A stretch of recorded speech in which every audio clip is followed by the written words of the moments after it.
Hello बच्चों, स्वागत है आपका हमारे चैनल पर्सनल ट्यूटर पे। मेरा नाम है ऐश्वर्या शर्मा और मैं आपको पढ़ा रही थी chapter number 9 changing life 1।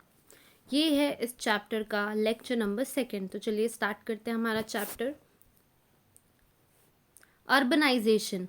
Urbanization is the process of the concentration of population in a city or urban area. Increasing population is one major reason for urbanization.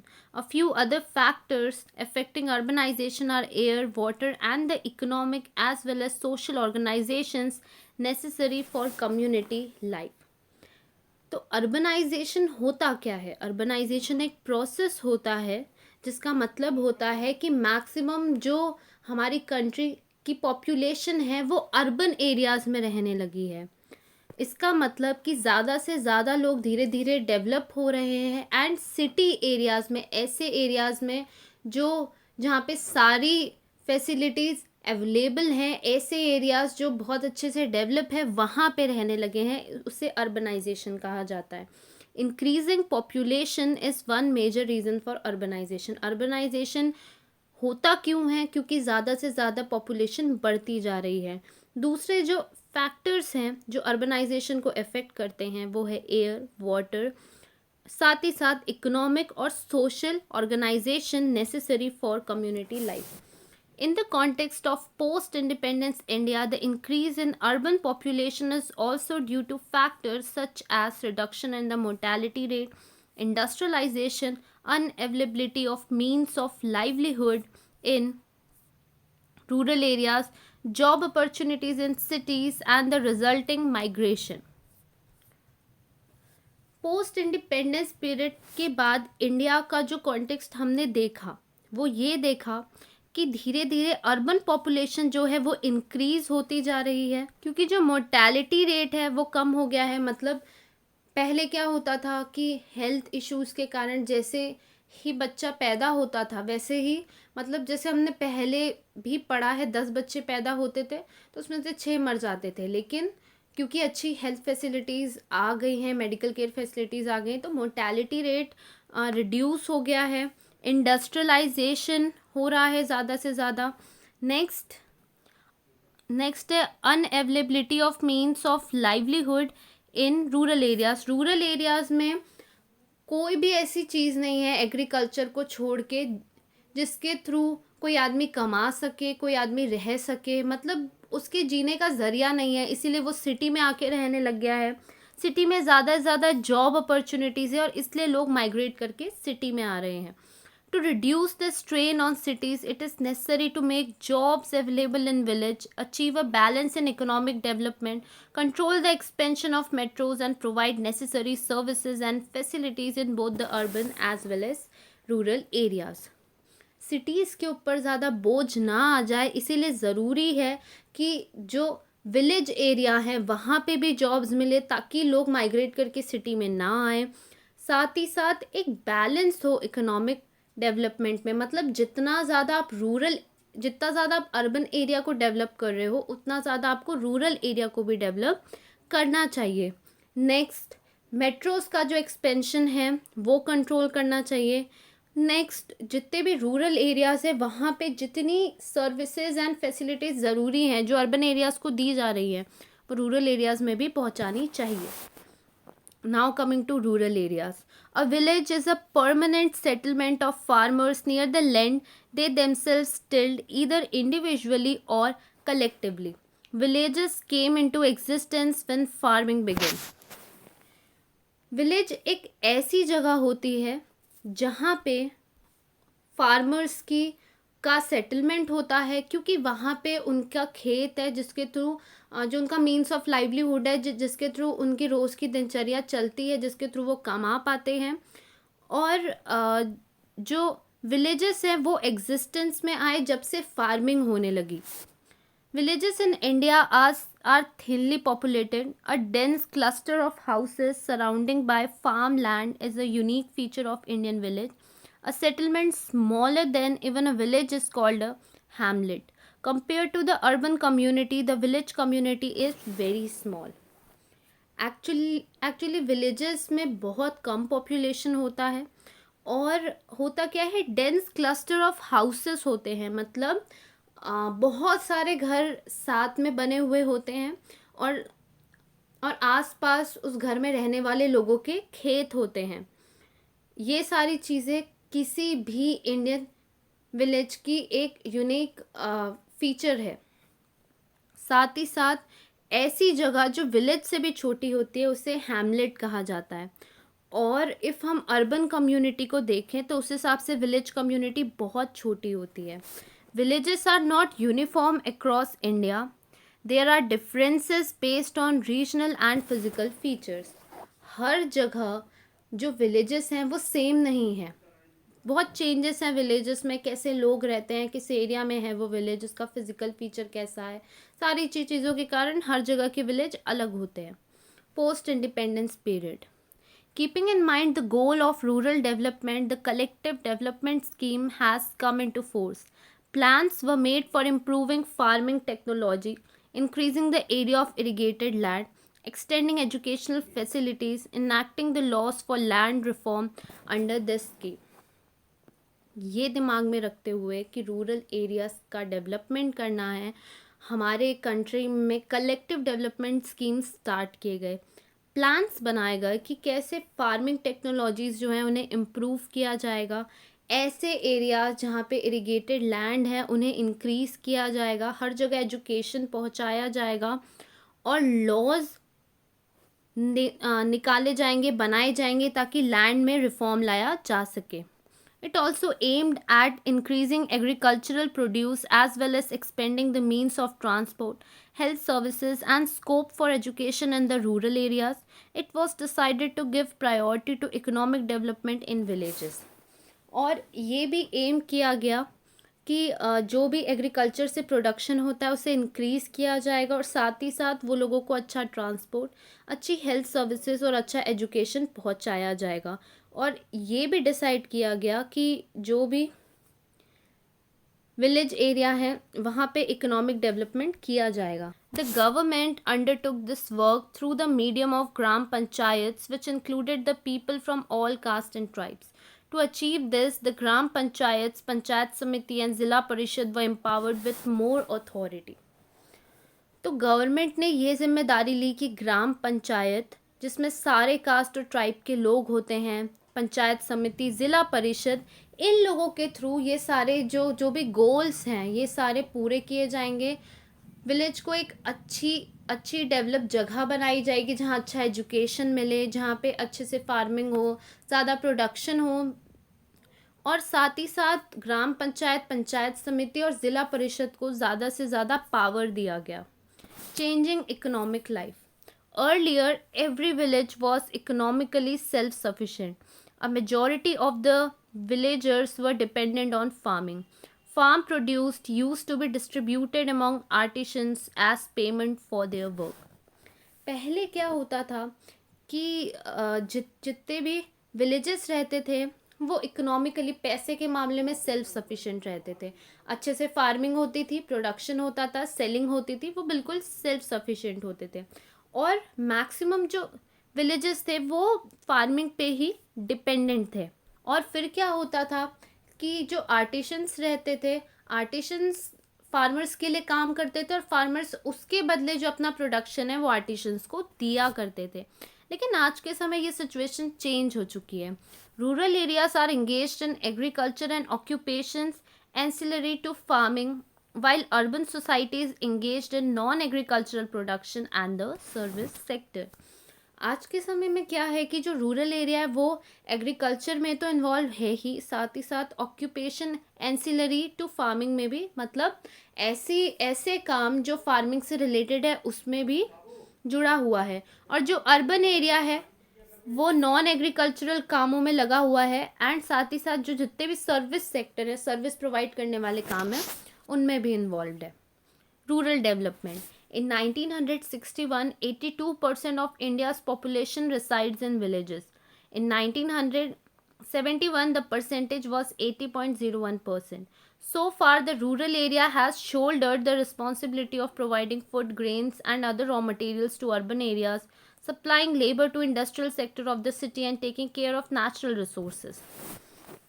अगर हम 1961 को देखें तो 82% ऑफ इंडियन पॉपुलेशन गांव में ही रहते थे। 1971 में ये कम होके 80.01% हो गया। हमने देखा है जो रूरल एरियाज़ हैं उनकी ये जिम्मेदारी होती है कि वो हम लोगों को फूड ग्रेन प्रोवाइड करें, और साथ ही साथ जो अर्बन एरियाज़ हैं उन्हें रॉ मटेरियल प्रोवाइड करें।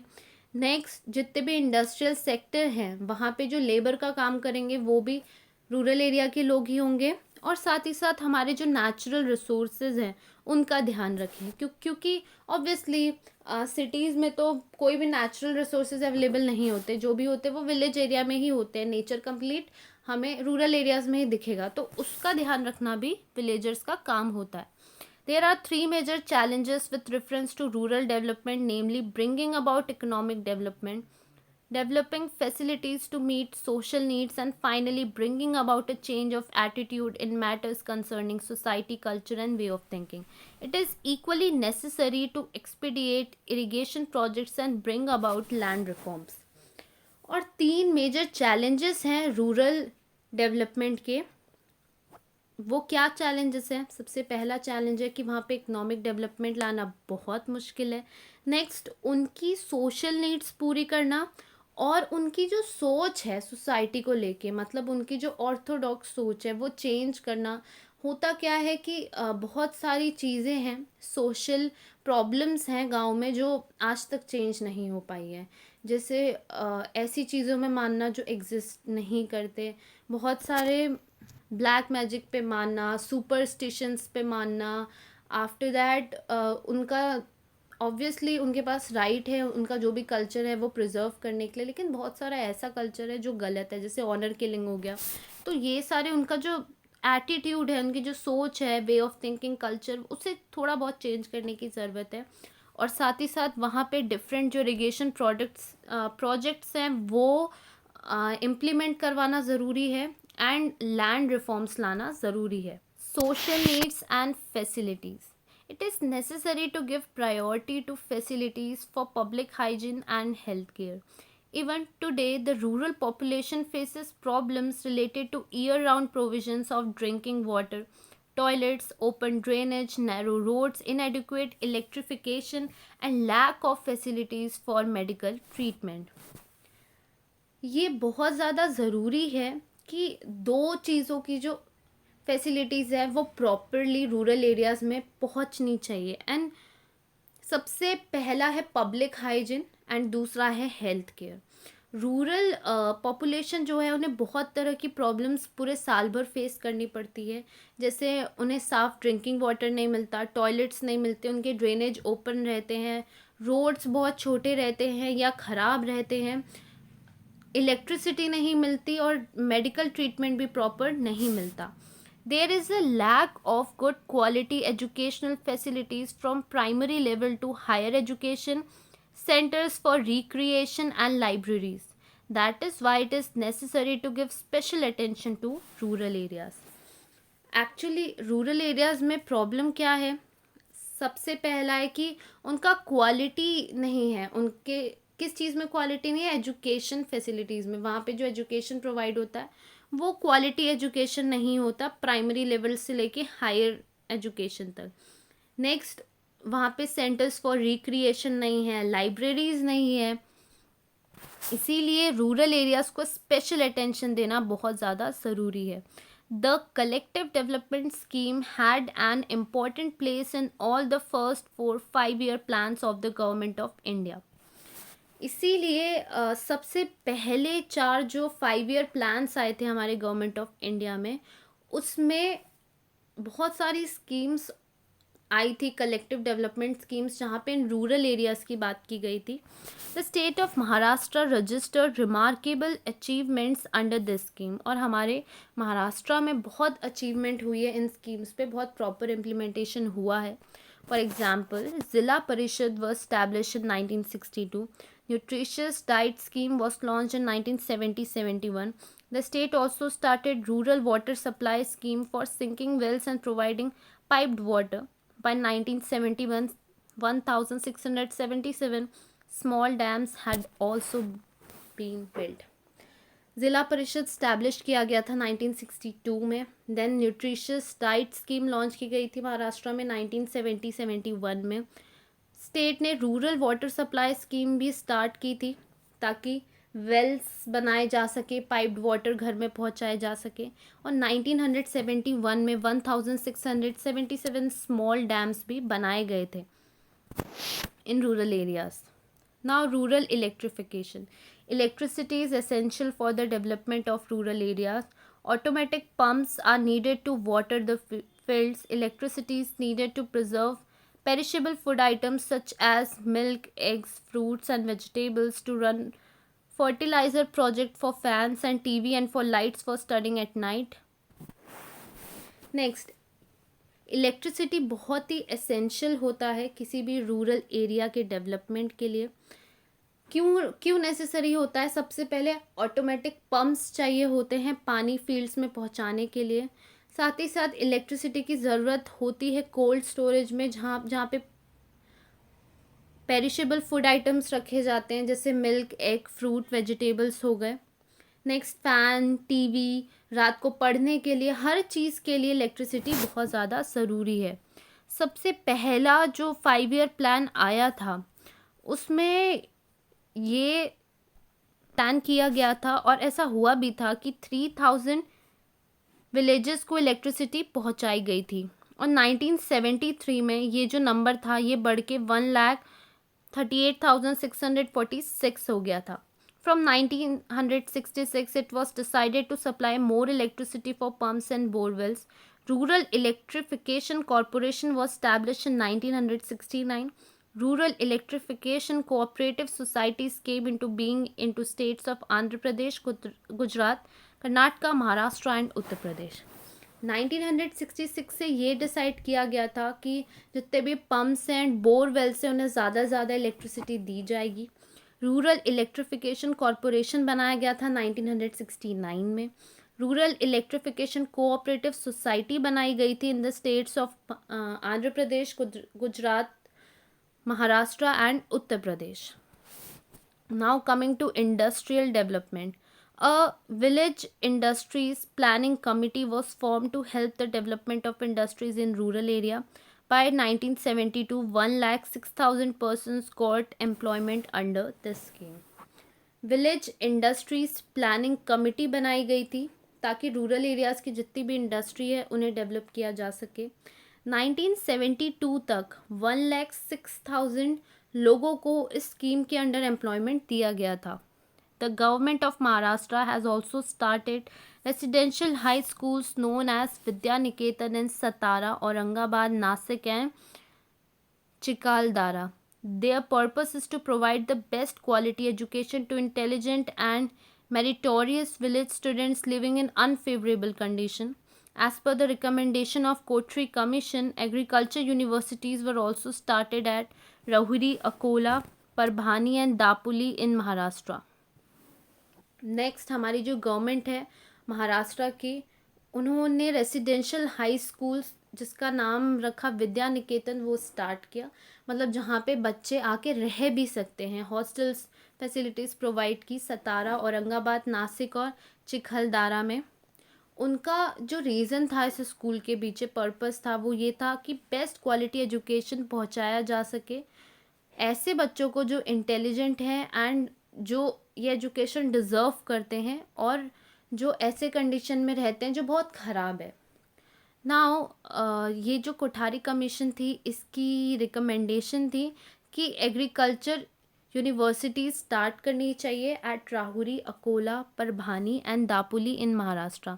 In recognition of the work done in the field of education, UNESCO awarded its International Prize for the Spread of Literacy to Maharashtra in 1972.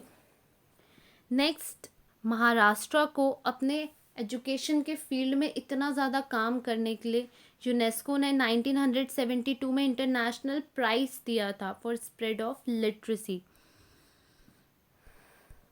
In this way, overcoming the obstacles at the beginning of post-independence period, India began to develop and make progress. In the next chapter, we shall learn more about the development in other fields.